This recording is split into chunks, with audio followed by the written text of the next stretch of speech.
This is a story set in a town where architects and planners alike should be fired. It is a story you've heard before, will hear again, and just generally can't get away from. There! Now we can focus on the comedy instead of trying to get any morals across. This here is Sally Acorn. That's Miss Scrooge. What is this, the storybook series? You're Sally! Sally was the mayor of Knothole, a town with an economy that even Greece felt sorry for. Well, that's putting it mildly. Our work here is vitally important to the survival of the town, yet we can only afford to hire the two of us. But that doesn't make you irreplaceable, Mr. Cratchit. Something you should remember before you waste time with addressing omniscient voices. Right. Sorry, Sally. I swear I will throw you out of the second-floor window like raw sewage if you call me Sally again. It's Miss Scrooge. But we have toilets now. Ugh, shit. Ironic, really, because that's what the person walking past said. It's Christmas! Hey there, Rotor. Hey, Sonic. Hey to you too, Miss Narrator. This fourth wall wasn't built very well, was it? And of course, hey to the one and only. How's it hanging, Sal? You'll be hanging in a minute. I literally just told Mr. Cratchit. Which literally are we talking about? As in, used for emphasis while not being true? Because that means literally means what it literally doesn't mean and makes you sound like an idiot. What do you want? Just some festive joy. A present? Is it Christmas already? Ah, those'll be the observational powers that got you elected. Well, now that I don't have to awkwardly remind you, I can awkwardly ask you. I'd like to use my day off for Christmas. You know it's company policy to give 2 weeks minimum notice for holidays. Oh, come on, Sal. It's Christmas. You should have known he'd want it off. Bollocks to Christmas. 364 days a year, he shows no signs of being religious, but then there's talk of presents and mulled wine and days off, and suddenly he's the Archbishop of Canterbury. Next thing you know, he'll be wanting a raise for Diwali. I know my words have fallen on deaf ears. My point is, don't use a festival from a religion you don't follow to play on the sympathies of others. Yes, Miss Scrooge. That's rich coming from a politician. I'll let Tails know you said hello.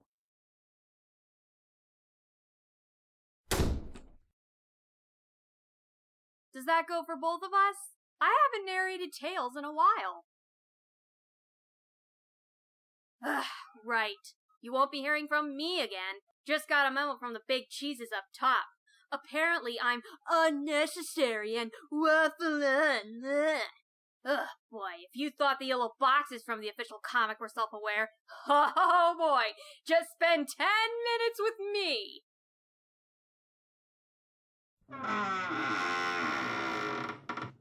Hello, Scrooge. Jesus Christ! It's Dr. Octopus! I don't know where Spider-Man is. I care not for your man of spiders! Do you not recognize your old partner, Jacob Snively?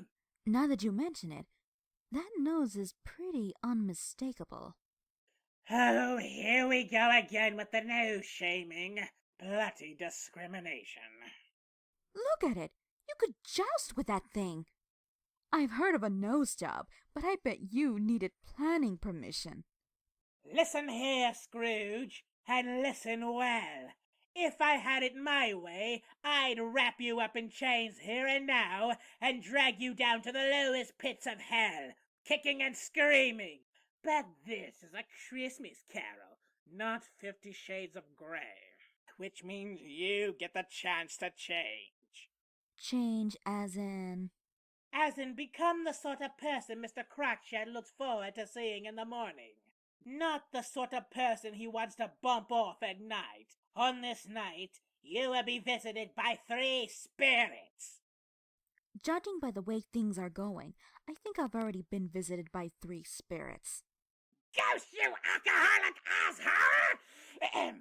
Now, For all you who dare to, Scrooge, you must remember what that homeless man on the corner always says to you. Change! Bah! What homeless person? All I pass on the way to work is that pile of disease-ridden rubbish. Yeah, that's him. You're just a bundle of compassion, aren't you? When did you get the emeralds to go super? Oh, I'm not Sonic. I just took the form of someone familiar to you to make you more comfortable for the trip. Makes sense. I don't have the overwhelming urge to invert your nose into your skull.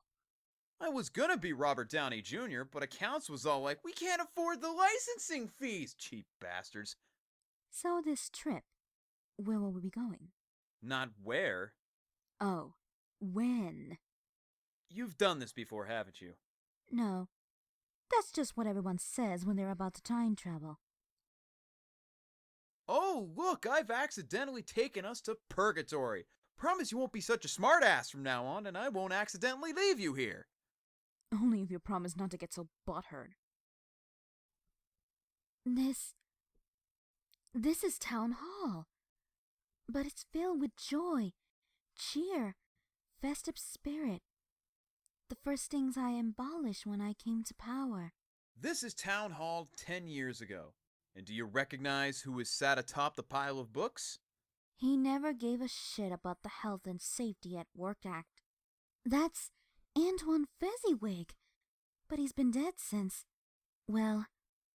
he broke his neck falling up a pile of books. Mr. Fezzywig! Over here! What? You're too slow, Scrooge.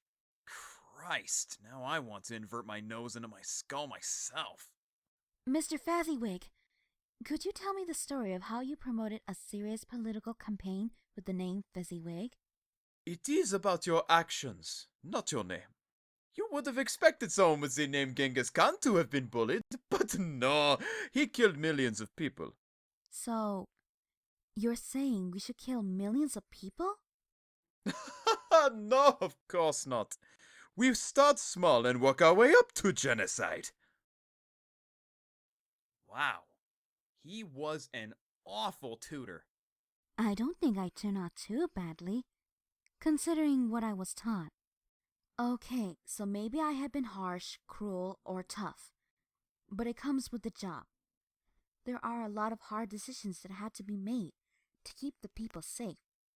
And yet, what is safety without happiness? What is happiness without safety? Short-lived. You got a mic I could drop? Oh, come on.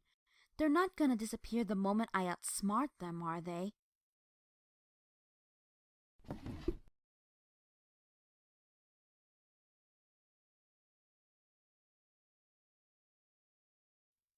Damn it!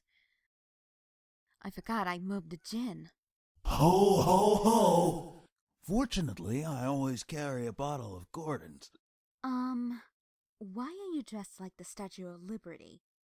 That bottle of Gordon's will be an acceptable answer. Sorry, I already drank it. Do you honestly think anyone can be this jolly without a little tipple? Now wait just a minute. You can't barge in here with the promise of gin and then snatch that away. I've got rum as well. Ugh, gross. Now come on, let's hit the town. My friends are not gonna believe the girl I scored. Ugh, even more gross. Come on, I'd say I'm at least a 6. Half that and we're getting close. No wonder you alienated your friends. My friends? This is the Cratchit household. Since when has Cratchit been married? Why, you didn't even know that? They celebrated their 7th anniversary this year. These are your closest friends. I'd say underlings more than friends. Did you manage to get the day off tomorrow, hon? I don't know about the day off, but I got a stern lecture. Looks like I'm in work. Why don't you just skip it? Say you're ill. If I do that, it won't be baubles she hangs on her Christmas tree. I don't get why Salad Girl treats you so harshly. Overworked? Underpaid? How does she expect us to get by on your minimum wage? You know, you could always get a job. It's only the 1800s. It'll be a good few years until us women get the same rights and opportunities as you men. Sally is mayor, and those practically the most powerful person in town. Exactly. So why is she leaving us out in the cold? They literally have a fire right there. I can see it. Maybe they mean it in an emotional sense. No. I'm pretty sure it was physical. How about we come in from the cold and ask? So, this is how the peasants live. Hey gang, look who I found down at the schoolyard. Tiny Tim. That nickname does nothing for my self-esteem. Don't you know any other way to open a door? Seriously, for a moment I thought this was a raid. How many libraries have you been banned from? If it isn't our favorite two-tailed fox. Our only two-tailed fox, but still our favorite. How was school? It was great, Aunt Bunny. These two kids taught me all sorts of new words, like cunning. Tails is sick? Dying, in fact. No. That's impossible. Surely there must be some form of medicine that could save him. Of course there is. You've only got to wait 100 years for it to be invented. How the hell do you know? My brother is the ghost of Christmas yet to come. Oh, he's a blast to have at the races. That's why I can afford Gordon's instead of store-brand gin. Why didn't Kratos say anything? If he'd come into work and gone, "Sorry, Miss Scrooge, my only son is dying," I think I'd had some sympathy. Nephew, not son. The principle's the same. I left you a bottle of gin back at the office. I think you'll need it.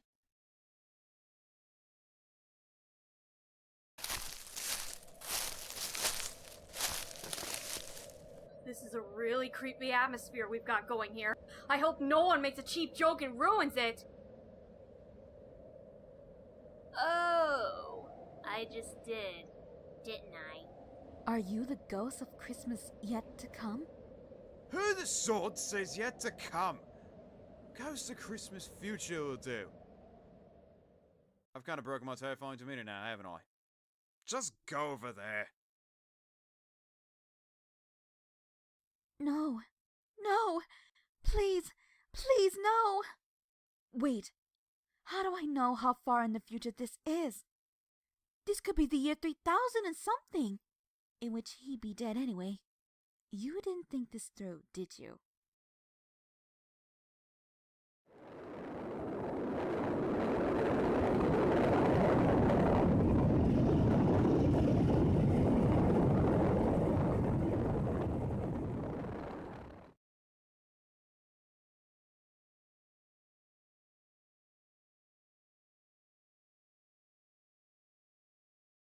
I'm not hungover.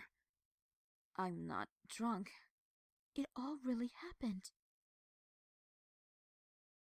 Merry Christmas! You know where we live? Well, no actually. This is the sixth house I burst into shouting Merry Christmas. Rotor, you're getting a raise, a day off, and, because I'm feeling generous, you're getting promoted from trainee peasant to assistant peasant. You will not believe the night I've had. Bunny, would you like to swap doing the cleaning in your house for doing the cleaning in the office? The role of trainee peasants just opened up. We can even get you some steam-powered limbs. Anyway, it was full of spirits, both supernatural and alcoholic. Come here, you handsome, glorious bastard. And as for you, I'll make sure to get you a nice tombstone. The best in the graveyard. Thanks, Aunt Sally. You're welcome. Can I tell you something? Anything at all. From this moment forth, I'll always be there to listen. I'm contagious. Well, And with that, Sally stayed true to her word. Unfortunately, her newfound devotion to her personal life severely affected her performance in office, and she was swiftly kicked out when the town elected a new mayor. The end! And that's another Christmas adaptation to throw on the pile. And they all lived happily ever after. The end. Can I please go home now? Do it with Transformers characters, you say? Okay.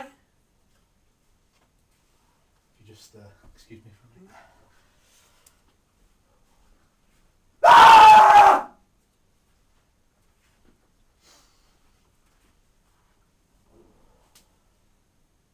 Once upon a time, Megatron was the leader of Cybertron after mercilessly slaughtering everyone else, as you do. Speaking of mercilessly slaughtering people.